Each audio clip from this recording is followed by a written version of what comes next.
The world faces its first truly global energy crisis as a result of the war in Ukraine. The conflict is expected to have long-lasting effects on energy supply and markets. The agency added that unaffordable energy bills remain a huge problem as the exports of oil and gas has been restricted. But the crisis should also be seen as a turning point, speeding up the world's transition to green energy. But despite all this, natural gas prices in Europe have been plunging in the past 2 days as full storage, lower demand and also a mild weather have eased concerns of a spike in power prices, at least for now. Analysts say they are now starting to get worried about next year. Take a listen. The next year is going to be even more difficult because the gas tanks at the moment are full, and if at the end of the winter, when they're empty, mostly 20–30% or even less, I think at the end of the winter 10% usually they're only full. If they don't get enough gas from Russia, which they're not buying at all, then it won't be possible to fill them for the next winter, 2023–24. So we might even have a bigger crisis next year. To understand more about this now, we go to Yousef Alshammari in Riyadh. He is the CEO of CMarkits and Senior Research Fellow at Imperial College in London. Welcome, Yousef. Many thanks for being with us today. So, Yousef, what's happening? Because we've been talking about an energy crisis for months now, but at least in Europe, natural gas prices are plummeting, to say the least, these days. What's happening? Hi, Litete. I'm very happy to speak to you. Well, as we can see, the market has kind of a shock. It has had a shock, many shocks actually during 2022. Of course, first since the war on Russia and Ukraine has sent the first shock, and then of course the suspension of Russian gas going to Europe. So, in fact, what we currently see, of course, Europe has taken several key measures to reduce its dependence on Russia and also to enhance energy efficiency. And of course, the stocks are currently almost 95% full, which currently has been priced in by the markets now. So it's not just a matter of the stocks, but also I would say here, one important thing is reducing consumption. Another factor here is the weather currently is not, the temperature is not very, very low, especially within Europe, to spike or trigger a major consumption yet.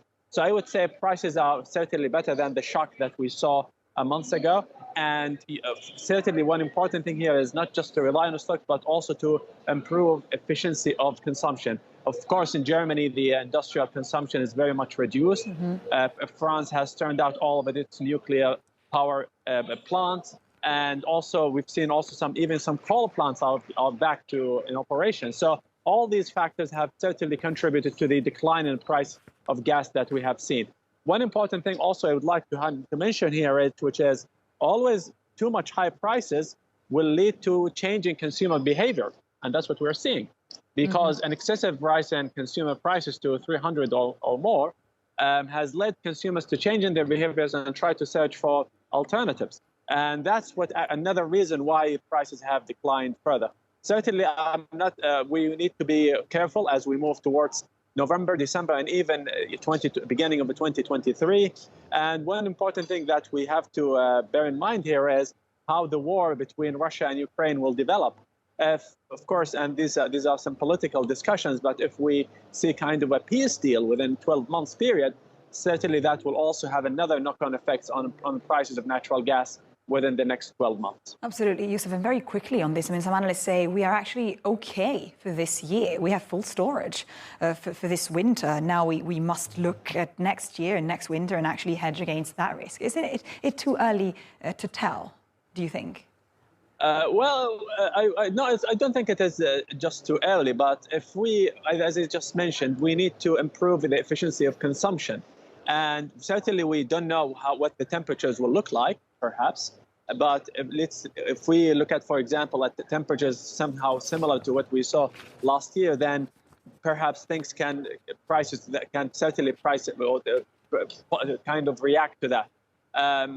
But certainly we need to be watchful. We need to be careful and improve efficiency or consumption efficiency, and also try and ensure that these stocks will remain resilient. Certainly, we can't have these stocks below 50% levels. And one important thing here is the U.S. different suppliers other than Russia, because currently Russia only supplies something like 9% to Europe, down from 40%. So the US, Qatar, and I believe Norway have kind of compensated for the loss of the Russian supplies.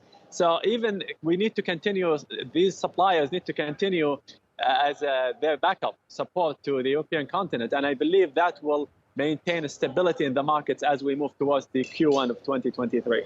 Yousef Alshammari, many thanks for your update. And now let's go to other top stories.